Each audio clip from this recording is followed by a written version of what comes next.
Hello, and thanks for joining us. I'm Karina Pearse, Virtual Events Manager for Plant Powered Metro New York, which is a health empowerment organization committed to advancing community health and well being through whole food, plant based nutrition that can often prevent, treat, and sometimes even reverse many chronic diseases.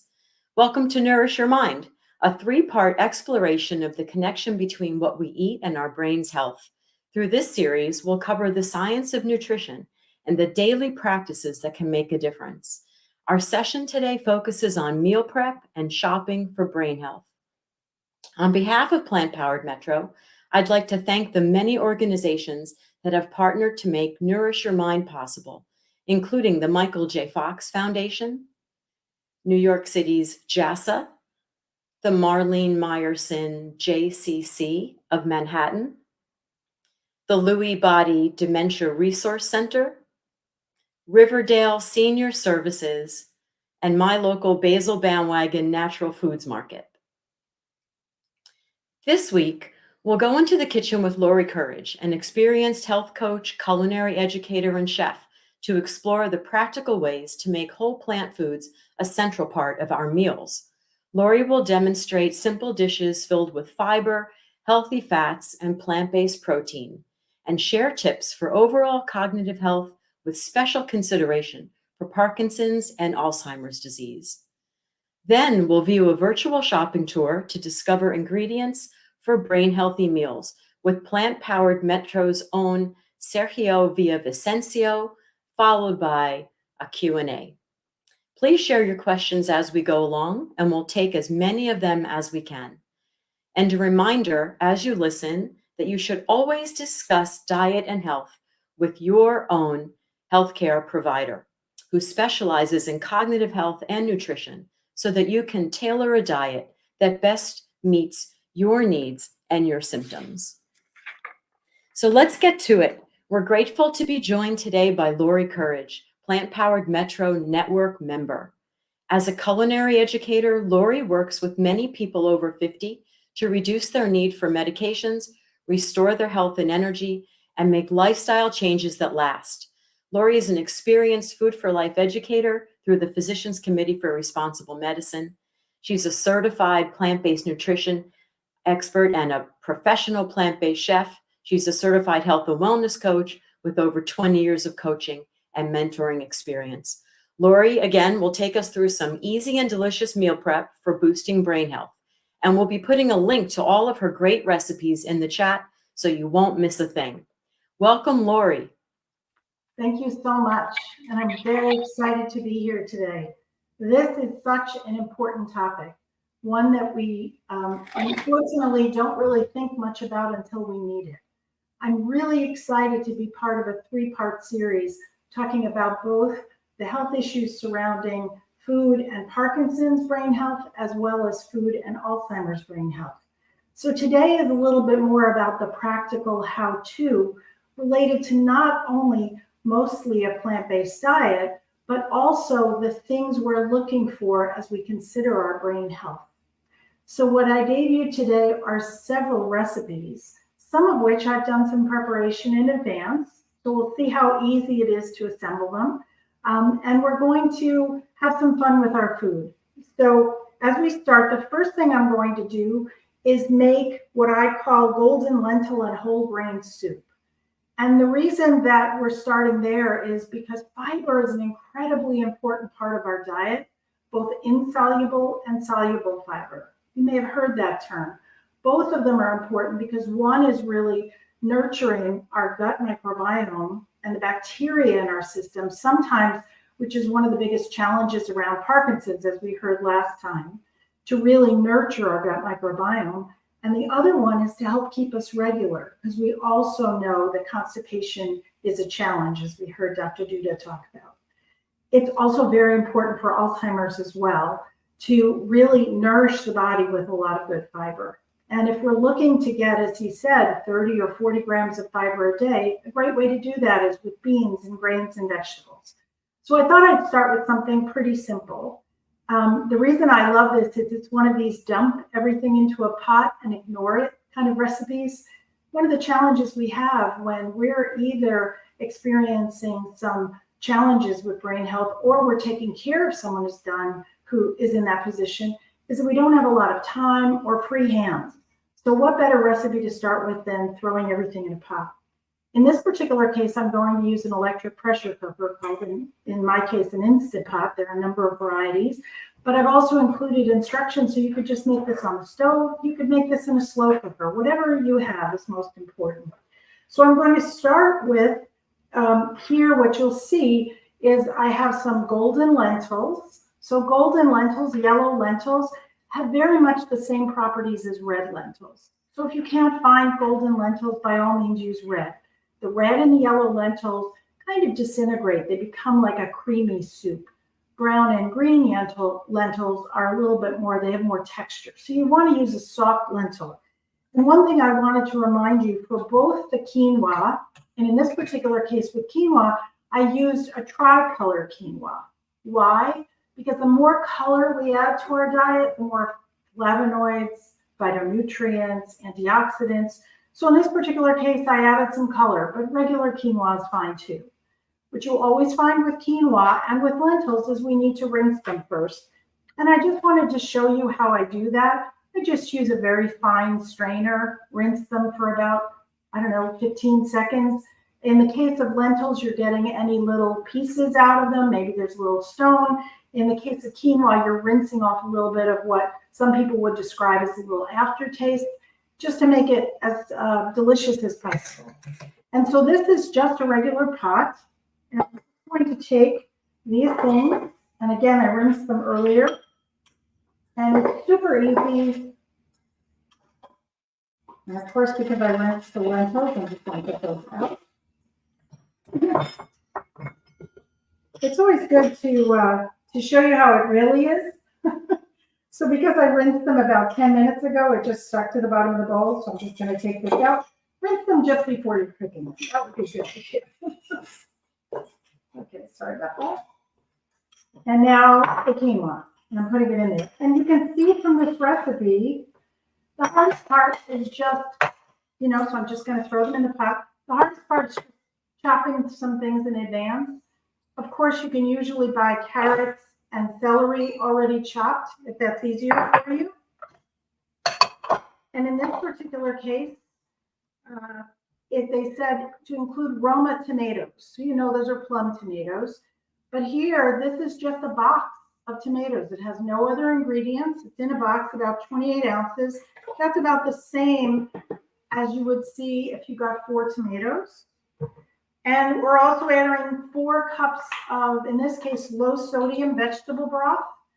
A great tip, by the way, if you're making a lot of things and you happen to have the ends of your onion or the ends of your celery, put them in a Ziploc bag, store them in the freezer. When the Ziploc bag is full, you can take that entire bag and put it in a pot of water and make your own low sodium vegetable broth. We're trying for things that have low added salt, fat, and sugar to the best of our ability, except for some healthy fats, which we know is important for brain health. I'm going to add here a bay leaf, and then I'm also going to add some garlic. And one of the things I wanted to share with you is when you're cooking garlic, it's a good idea, let's move this over. It's a good idea before you cook it to cut up the garlic in advance. But any garlic and onion is a really great food to add to your brain healthy diet. You want to make sure we're adding some fresh garlic. I'm doing that.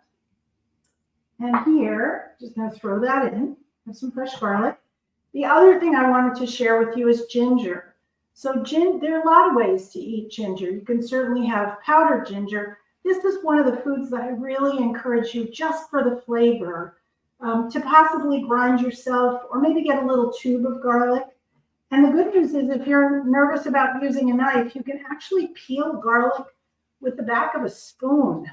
So here I am, I'm not using a knife, a sharp knife, and I can just peel all around the different parts of the garlic. So here, I'm just going to cut it quickly because of this class, but normally I would just do exactly what I said. And I will actually use just a textured surface. This could be a microplane grater. This could be, in this case, it's a garlic grater. The reason I like putting it on a garlic grater is because I save the juices. Now, why is it important to have fresh flavor when you're doing a class on brain health? One of the things, sadly, that sometimes we lose over time is a little bit of our sense of smell or taste. And when we can have fresh herbs and spices that have bountiful flavor, that's amazing because it really brightens up the flavor and it helps us get excited about our food. So I'm going to take this and I'm going to throw that garlic. Sorry, I put the garlic in already. Now I'm throwing the ginger in, and that's good. And now what I'm going to do is add a very, very important seasoning, which is I'm adding in turmeric, and I'm putting in a half teaspoon of turmeric. Turmeric is anti-inflammatory, and it's great to get between 1/4 and a half teaspoon a day of turmeric into your diet somehow. And I'm also going to add in some cumin. Also, very, very flavorful spice. And I'll put in about a teaspoon of cumin. There is one spice that I just wanted to point out in this particular recipe because I learned it the hard way. Cloves. So we remember cloves, perhaps maybe you put them into ham a long time ago. Cloves are a great, very flavorful spice. The problem is finding them in the soup later. Like I know I wouldn't want to bite into a clove. So in this particular case, the recipe called for 1 to 2 whole cloves. Let me save you some trouble. Either put it in a little piece of Tide cheesecloth so that you can find it later, because you will be spending a long time looking for it. Or in my case, I'm just going to put like less than 1/8 of a teaspoon in to get a little bit of the flavor without trying to fish it out later. And it's salt and pepper to taste, and I'm going to do that later. So as you should be able to see here, and I'm just going to take this right up here, you can see everything is in there. I didn't have to do anything. Probably what I will do here, I will just stir it. And now I'm just going to take it and put it in my Instant Pot. And in my Instant Pot, again, any food processor, any electric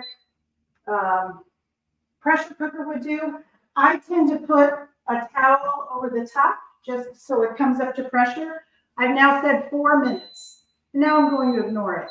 For those of you who may never have used an electric pressure cooker, it's not like the old kind of pressure cookers maybe we all grew up with that you were worried about how it would come to pressure. This is much more hands-off, which is the exciting part, but it will take a few minutes to get up to pressure. It will cook for 4 minutes, and then it will take some time to get down from pressure. So that whole thing end to end is probably 20 or 25 minutes. But as you can see, I'm done. The only thing I need to do at the end is add some spinach and lemon, and we're done. And we've made our first dish. One of the other reasons I really like dishes like that, chili and different kinds of soups, especially soups with beans or lentils in them, they freeze really well. So this is the kind of thing you could make once, freeze, and then have multiple times or have a cup of soup when you need it. The one recommendation I would make is if you are going to make things and freeze them in the size batches you're going to eat them in. So what you don't want to do is freeze something in a giant mason jar and then have to defrost the whole thing. The other thing too that Dr. Duda talked about is when you can, try and have meals that have 5 grams of fiber or more in them. So what you could see from all the vegetables and the lentils, you're absolutely going to have a very fiber-rich meal. So even though there's protein there, you're having a lot of fiber in it, which helps balance out the day for you. A way to definitely get your fiber in. So.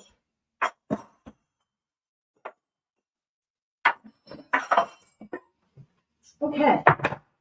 So now the next thing I want to do is I'm going to get started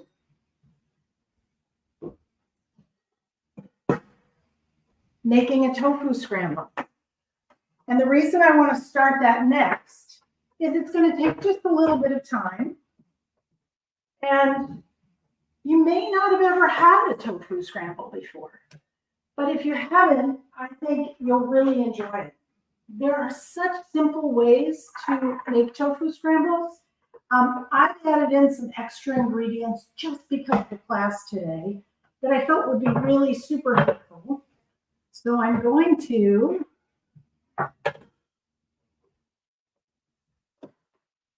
the first thing I'm going to do is do some cutting. And the things I'm going to start with. So most people, by the way, especially when we may not have as much manual dexterity as we used to, it's really important to use tools that are safe.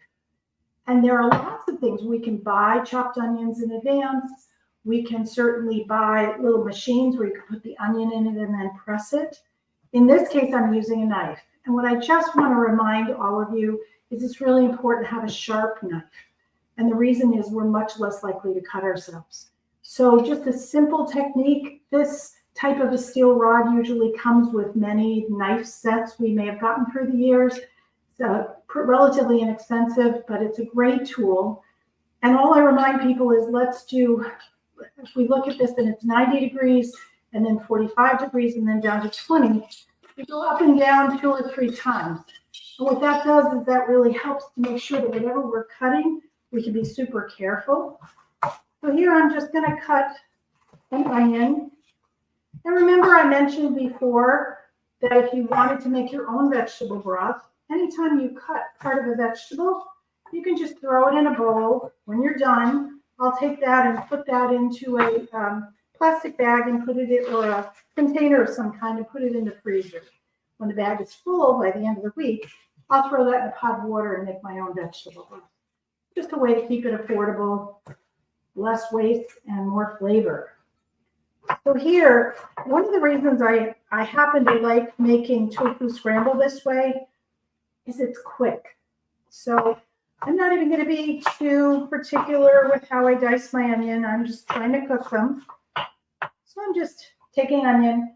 I haven't even started heating the pan yet. So there are lots of ways that we can cook an onion. Most recipes will say, well, cook the onion first. Cook it in a stainless steel pan is fine. We don't even need a nonstick pan. If without using any other ingredients, I'm just going to cook onion and some vegetables and let the water and a little bit of vegetable broth help to cook it. So I'm not even going to use any oil in this recipe. We are going to have other healthy fats that we use. I'm also going to cut a red pepper because I love the color. And of course, red peppers are great, colorful, nutritious food.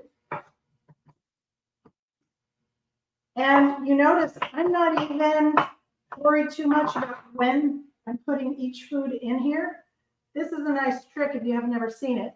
You cut along the stem of the red pepper and you go around the outside. And now I'm going to put that in my bowl. And in just a minute,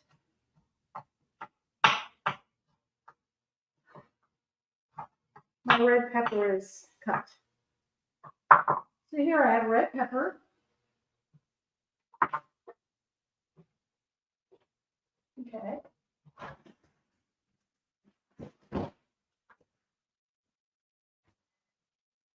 And now I'm going to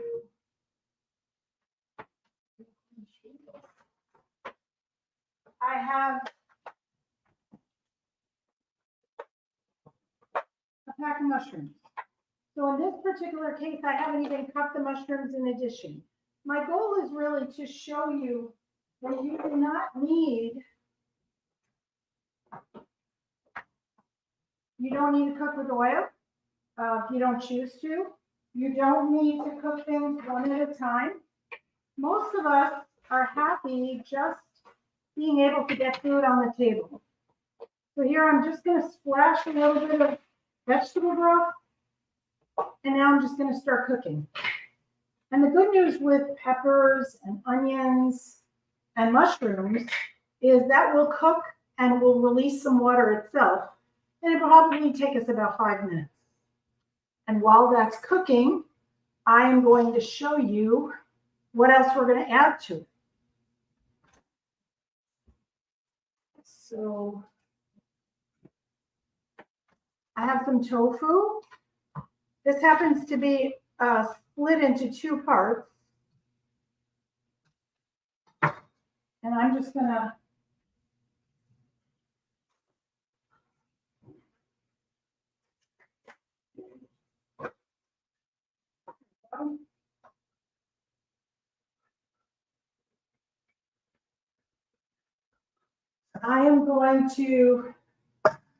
take the tofu. For the most part, the easiest one to use is just a firm tofu. So here I just have the blocks of firm tofu, and now I'm just going to press it with my fork. Tofu is really soybeans, and it is a whole food. It's not like isolated soy protein. It's not a processed food. It's a whole food. It's incredibly nutritious. It has loaded with zinc and CoQ10 and copper and folate, all the things we need for good brain health. And the reason I'm mixing it up in here is it's always easier to mix something in a bowl before you're going to add it to a hot pan.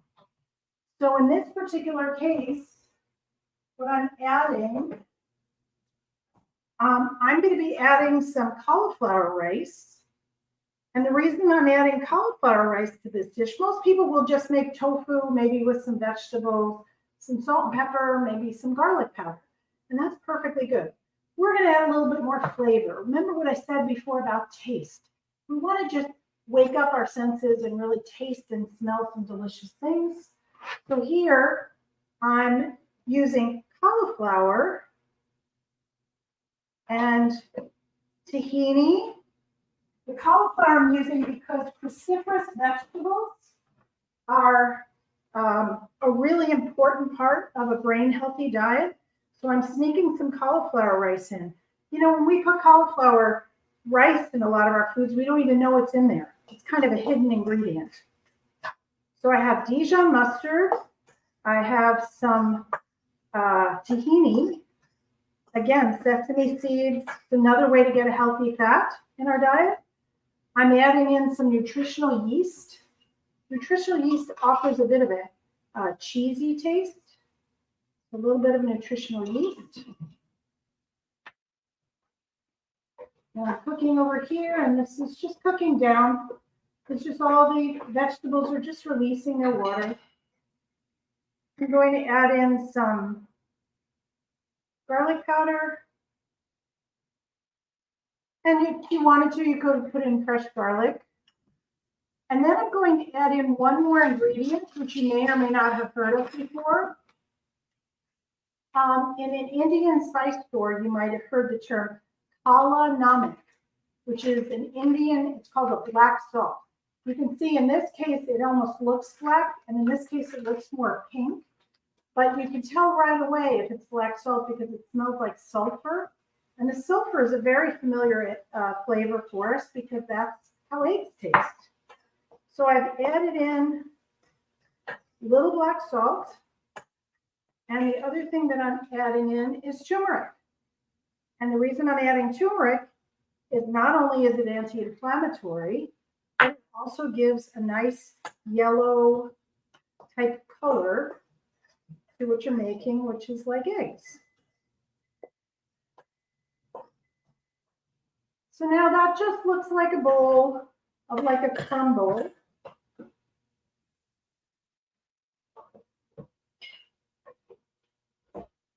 And there's, there you go. That's still cooking. I'm going to add to the tofu some cauliflower rice.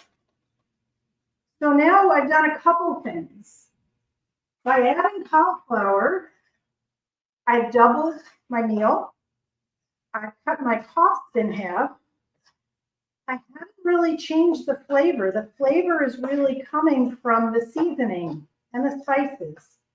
It is the same texture as before, right? So it's still got this great crumble, just like you would have from a tofu, any kind of a tofu scramble. It still looks the same, but now I've snuck in all the cruciferous vegetables. So here I am. This is still cooking. I'm actually going to put a lid on that, and then that will cook just a little faster. Usually in a tofu scramble like this one, just throwing everything in there probably takes about 6 or 7 minutes. So now I have everything that I need to actually go in there. I've got all my seasonings, all of that's done. And the good news is I'm going to have all these brain healthy foods in a few minutes. The one thing I haven't yet added is a little salt and pepper, which I have here.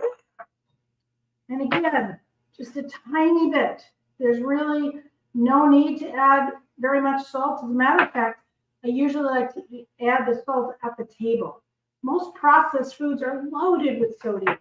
And so you really want to try and have as much of a salt-free set of ingredients in your pantry and save the salt and the salt mostly for the table if you are going to use it. What we'll also do is we'll add a little bit of plant milk. So when we're done, the last thing we'll do, we'll mix it up, we'll taste it, and then I'm going to add a little spinach as well. We want to have spinach. Spinach has magnesium and chlorophyll and folate. So I'm always going to add a dark green to my plate. Now this is a great recipe. One thing I love to do with it, by the way, so we made it, and clearly it could be breakfast, but it could also be a lunch. And one thing I love is I might even take some more black beans and maybe I will throw it into a wrap, and you could even freeze the wrap just the way it is, and it tastes delicious. So while that's cooking, I'm now going to go over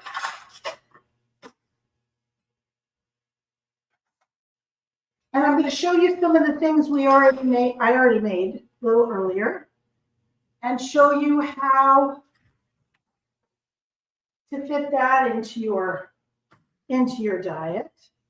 So I am going to take all of this out of the way so that you guys can see what's going on.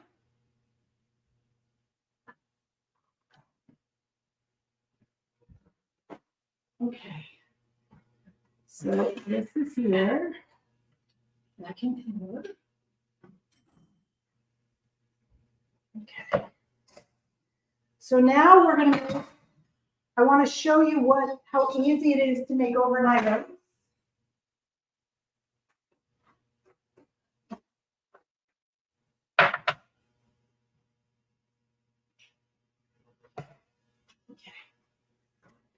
So here you can see in this particular recipe, I don't know if any of you have ever tried making overnight oats. Oats are an incredibly nutritious food. It gives you all sorts of, the nutrients it gives you are very powerful. It really helps with your digestive system. But there's something else that's interesting about starches. When starches can be cooled and left overnight and eaten the next day, like potatoes and oats, they actually form something called resistant starch. That resistant starch, you've probably at some point maybe taken a probiotic. And we heard a little bit with Dr. Duda that probiotics may or may not work as well as we think, but it's really important that we have prebiotics. And prebiotics are really made from starches. And resistant starches do a really bonus job of creating prebiotics, and that helps our gut bacteria. So having overnight oats is another example of not only a good starchy food, one that has a lot of nutrition, but also something that is resistant starch. So I just want to show you how I made this. So for example, buckwheat is an incredible source of nutrition, and normally we don't use buckwheat groats in our cooking. So I like this recipe because it allows you to either do 2 cups of steel-cut oats or a cup of steel-cut oats and a cup of buckwheat groats. So since you might not have it at home, I decided I would try making it and show you how it turned out. So in this particular case, they're talking about larger jars, but I just took an 8-ounce jar and I did this. can see here, I'm going to show you what this looks like. So this is, what your grab and go breakfast might look like. And so inside you can see that this is more of a chunky sort of an oatmeal. In this particular recipe, it included, I'm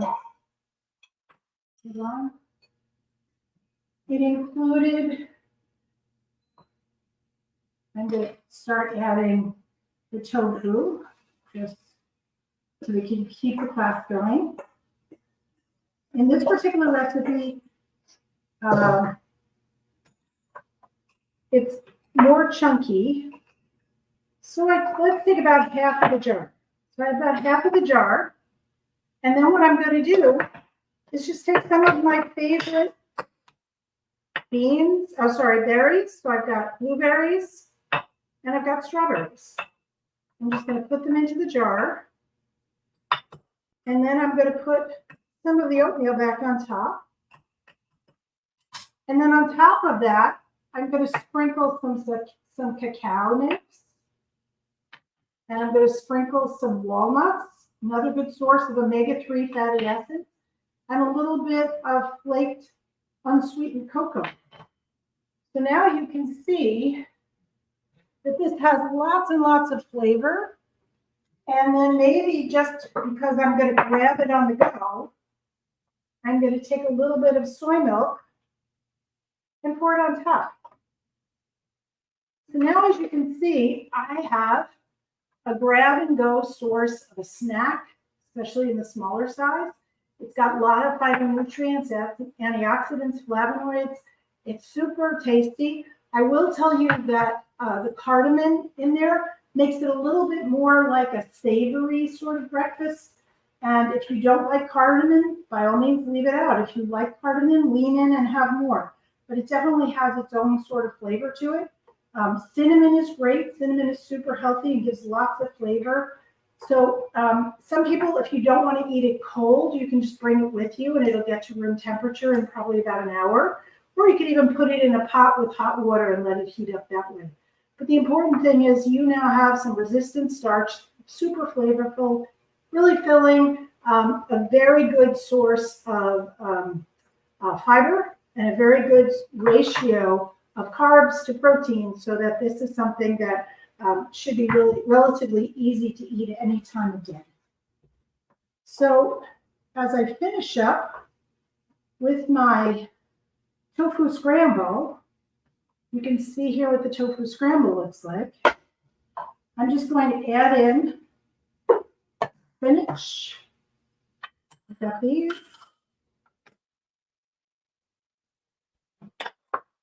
Let's take all these out. Okay, I'll leave this over here. And now I'm just serving. And you know what? We all know what happens with spinach. You could start with a ton of it, and it ends up wilting pretty quickly. The spinach gives it a lot of flavor. And I want to show you what this looks like.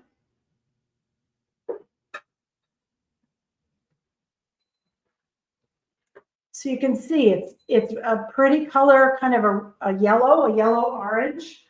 And that is because of the turmeric and the nutritional yeast. In this particular case, I used red peppers. You could use whatever flavor you want. I used tofu. And to make it just a tiny bit creamier, if you need it, I'm going to throw in a splash of plant milk. And by doing that, I now have creamy, delicious. Let's see.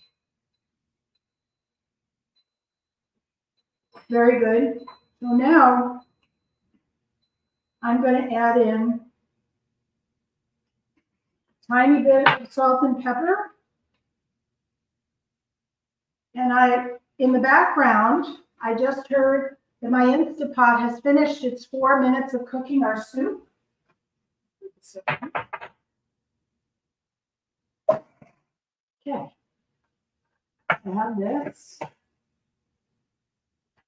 Okay. So we have two more things to make real quick.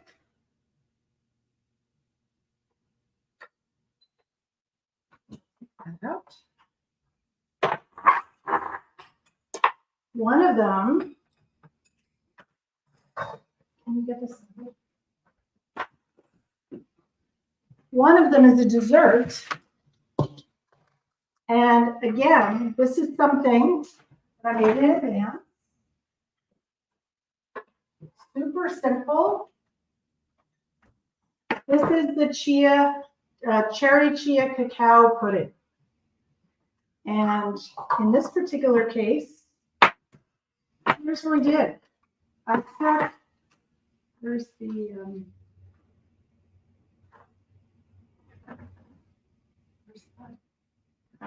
okay, I don't know what happened to the cheese. Okay, never mind. Okay, so what I did is I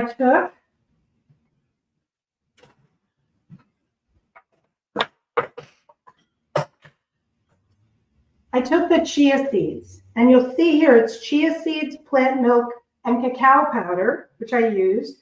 And you can use either date paste, dates are always best, or maple syrup, whatever you happen to have on hand, and you mix it together. And one thing I want to point out about this recipe, it says to put it together for, yes, please.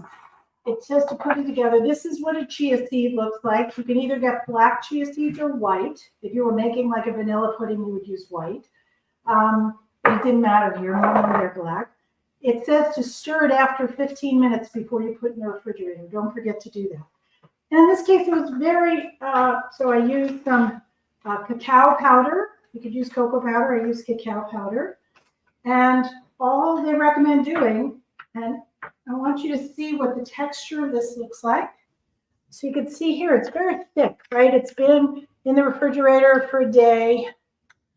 So now I'm just going to take it, and if you happen to have a little glass you could put it in, that's fine. You certainly don't have to make it too fancy. There you go. And now I have two other ingredients. I have some frozen cherries. Frozen cherries are very easy to cut, by the way, while they're frozen. And I'm just going to layer some frozen cherries on it. And then I'm going to take some more cacao, put that, cacao and chia, put that on top.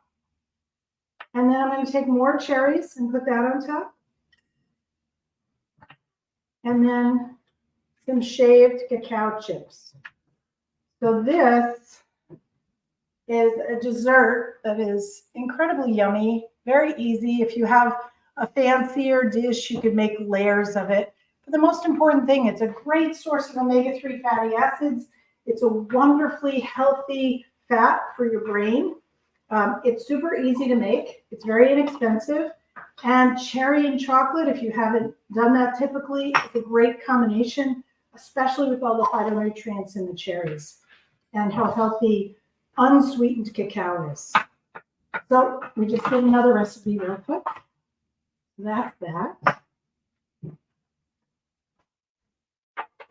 Okay, last recipe, and then we'll see how the soup came out.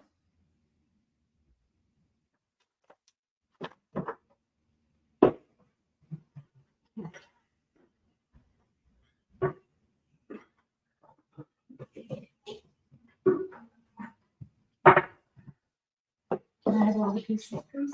Thank you. Okay, this last recipe is one of my absolute favorites. And the reason it is because this is not how I was taught to make a salad. This is right now, really, it's something Brenda Davis had put in one of her diabetes cookbooks, but it is all sorts of greens. So I have in here already a mixture of mixed greens, big bag from Costco. I've also got kale.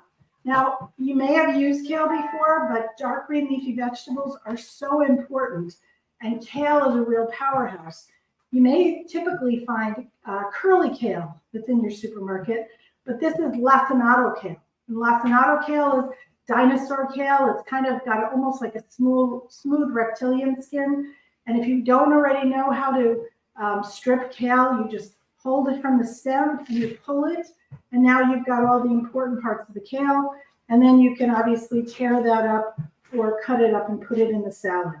So it's also a little bit less bitter, but it's super nutritious. So now I've got this great big salad. So what am I going to do with it?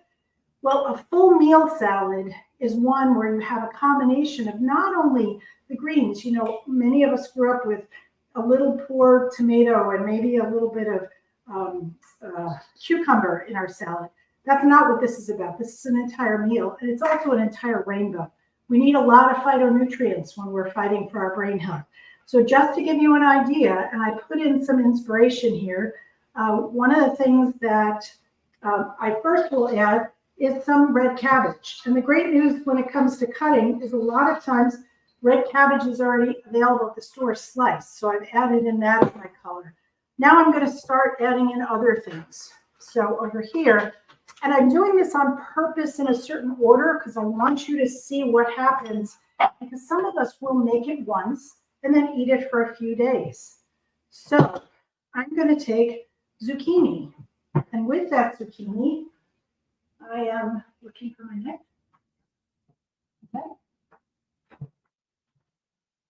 Okay. Thanks.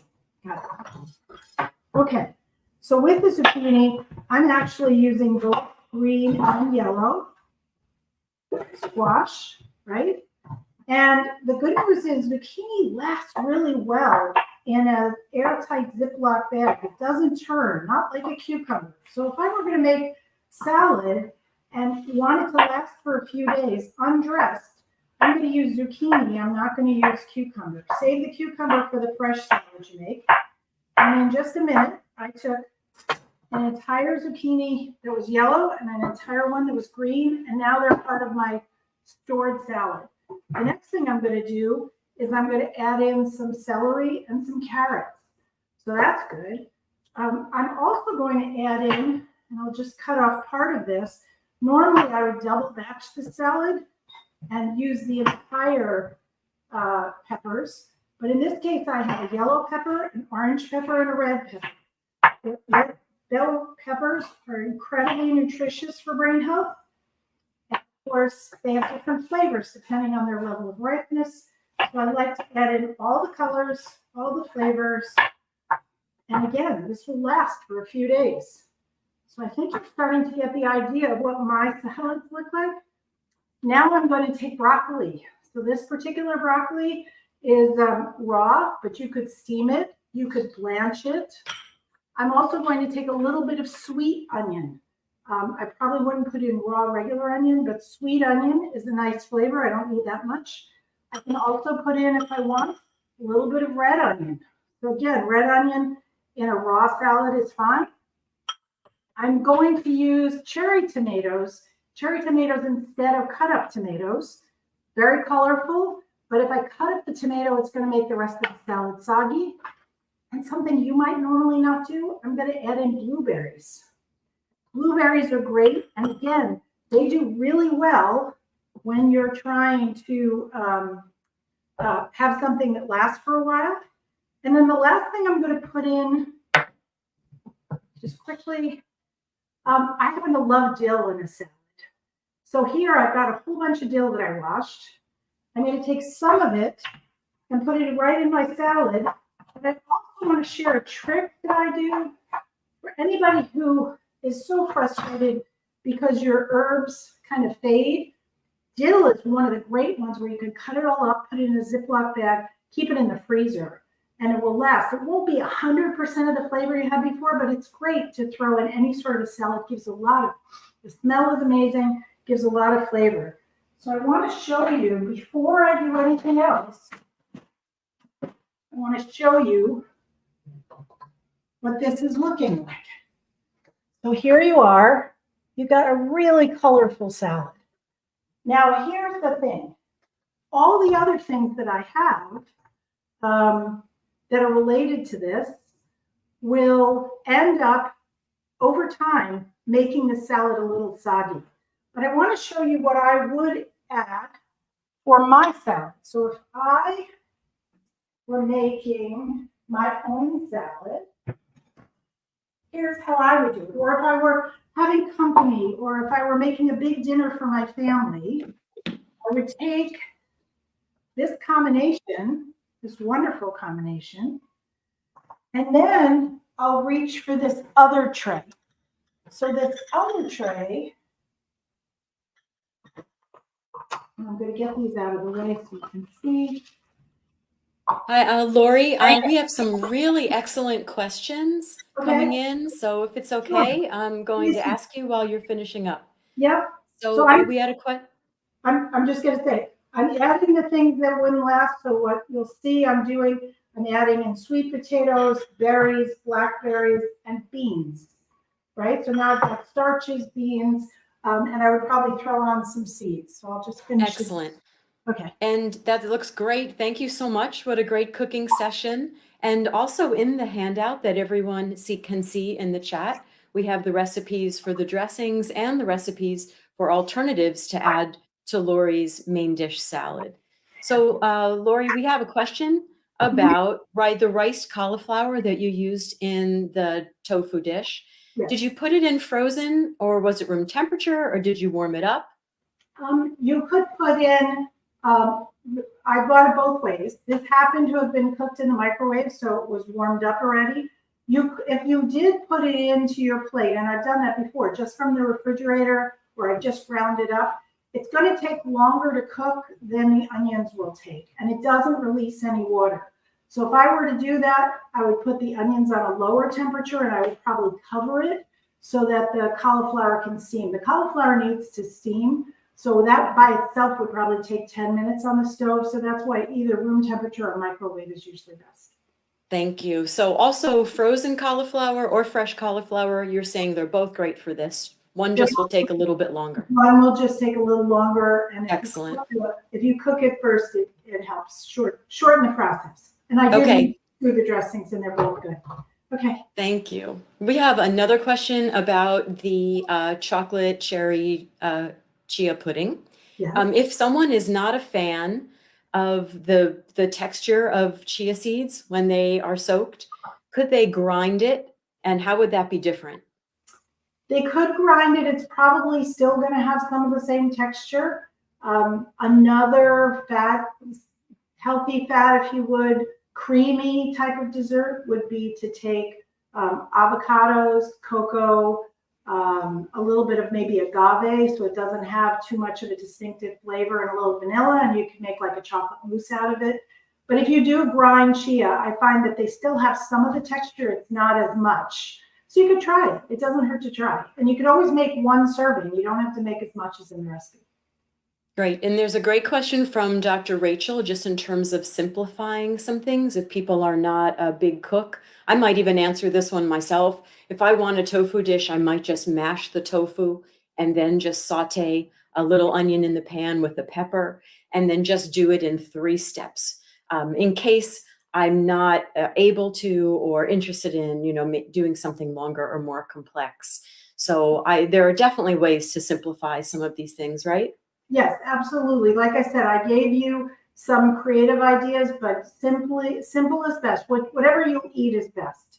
And a little salt and pepper, sometimes a little turmeric helps. Again, it's a great way to sneak turmeric into your meal. But any of those are a great start. That's great. And everything looks wonderful. I love that you also have for them the dressings, 2 different options. And Laurie, how long will those dressings stay in the fridge? Up to 3 weeks, as long as that's fantastic. Container. And that's really nice because you really only need a tablespoon or 2. And again, make half. My recommendation is always, if you're making something for the first time, make half. Make sure you like it, play around with the seasonings, make it your own. And then once you get something you like, if it's in an airtight container, that's great, because now we'll have it over the course of the week. And if you make things like hummus, for example, you could just dilute hummus with some water or vegetable broth and make that into your salad dressing.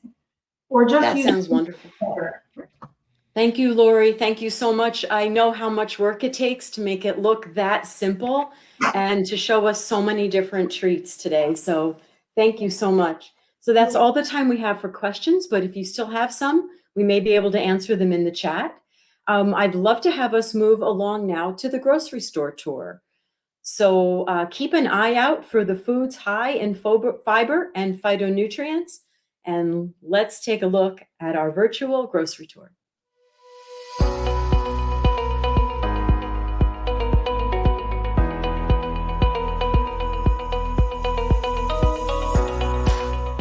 Hi, I'm Karina. And I am Sergio, and we're from Plant Power, Metro New York. Today we're at Basil Bandwagon to go through the aisles and find ingredients that are nutritious and delicious and also support brain health. And every single ingredient that we're going to be talking about are ingredients that you can easily find at any grocery store or supermarket. We'll also talk about how we can combine these ingredients to make low-cost, delicious, nutritious meals. And without any further ado, follow us. Let's get started in the produce section. We have all been told that it is healthy to eat fruits and vegetables, but which ones are the ones that are at the top of the list when it comes to brain health?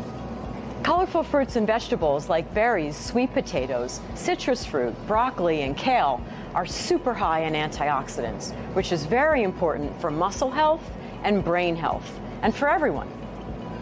Yeah, and antioxidants actually relieve oxidative stress, which is believed to contribute to diseases such as Alzheimer's. And these fruits and vegetables are super high in fiber, which again is beneficial for everyone, but is especially important for people with Parkinson's disease. For example, what can we do with the sweet potato? Oh, there is so many things we can do. Actually, one of my favorite things to do is to bake it in the oven for 45 minutes and they become caramelized. It's absolutely delicious. Other ways that you can do it, if you have a dehydrator, you can dehydrate it into chips, and it's a great snack for you to carry during the day. But the number one for me is to steam it and have it with a little bit of lime juice. It's absolutely incredible. Wonderful. You may have heard the phrase healthy fats. It sounds like an oxymoron, but it's true. Avocados are a great source of healthy fat, and they're found in most grocery stores. They're a good addition to salads, soups, and main dishes.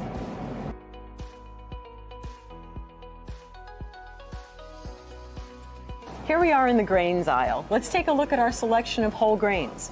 When grains are whole, they're not refined, which means they're in their natural state. Actually, there are tons of benefits of eating whole grains, starting with the steady release of glucose, which is the main source of energy for our bodies. And just like the fruits and vegetables on the produce aisle, whole grains have antioxidants as well as B vitamins which support brain health. Whole grains are also high in fiber, which is great for your gut health. And speaking of gut health, research is starting to show that the gut is actually the body's second brain. A diet high on antioxidants and fiber-rich foods is a superpower for fighting inflammation. I love to start my day with a big bowl of whole grain oatmeal and layer on blueberries, strawberries, or cherries. And later in the day, for me, there is nothing better than rice with vegetables. Brown rice, properly seasoned, is just delicious. Here we are in the beans and legumes section. Beans are an excellent source of protein. Pinto beans, butter beans, chickpeas, lentils, all of them are excellent sources of protein and very low on saturated fats. For those navigating Parkinson's or Alzheimer's disease, protein is key to maintaining strong muscles. I like to keep beans in my kitchen two ways: in cans in case I need to make something really quickly, but also I like to buy them by the bag or in bulk because they're more affordable and the taste is sometimes better. Personally, I love to use them in stews, salads, and soups. Amazing.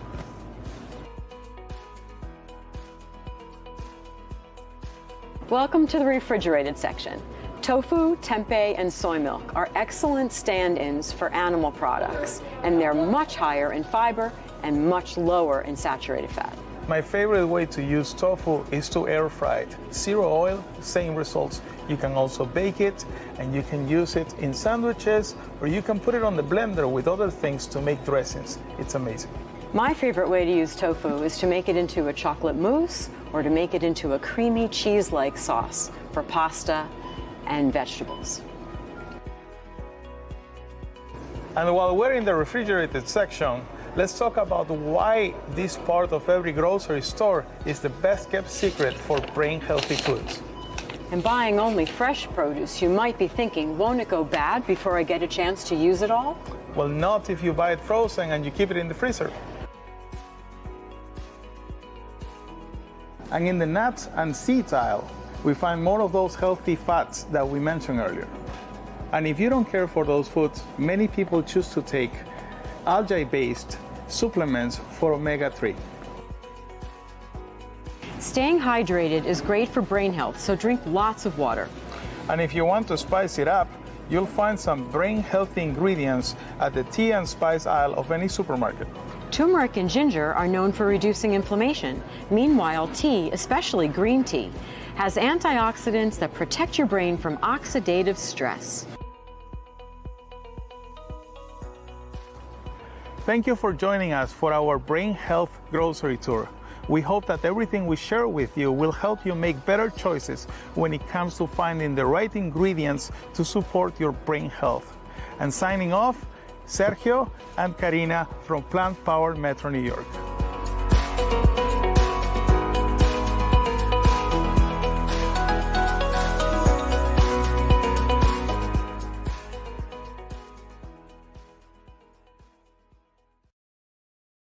So we're back in the studio, and we hope that you enjoyed our virtual grocery tour and that you noticed the healthy swaps that we suggested to replace processed foods, dairy, and animal-based saturated fats. A special thanks to our partner Basil Bandwagon for generously sharing their store with us. So we wanted to let you know again, and you may have seen them in chat, that we did put some things together for you. We have events and resources as a partner resources sheet that you'll see in the chat. We also have Laurie's wonderful recipes for you. And we wanted to let you know that you can watch this webinar on demand and share it with your friends and family by going to our Plant Powered Metro New York YouTube channel. If you wish to view the past Nourish Your Mind webcast, you can click on the link that Jim is kindly putting in the chat in a minute or two. And we hope that you'll join us for the third and final webinar in this series as well. On May 22nd at 12 noon again, Eastern Time, we'll be hosting Dr. Dean Ornish, a leading researcher of lifestyle and chronic disease reversal. He will talk about nutrition and Alzheimer's and his results from his latest clinical trial. You can register for a reminder at the link on the screen, and we appreciate that. Please share that with your friends and family. So a huge thank you to Laurie for all she did today and all she taught us. You can find out more about Laurie and her classes at the link below, encouraginggreens.com. Thanks to our very special film team, Sergio Villavicencio, Hunter Gardner, and Jim Spellos. Thank you to Basil Bandwagon again, and a huge thanks to Jim for his tech work behind the scenes today. Thank you all mostly for joining us. Please remember that we have more control over our health than we realize.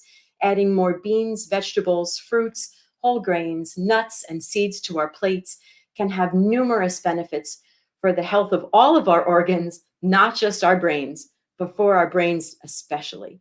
See you all next time on May 22nd. Thank you so much for joining us.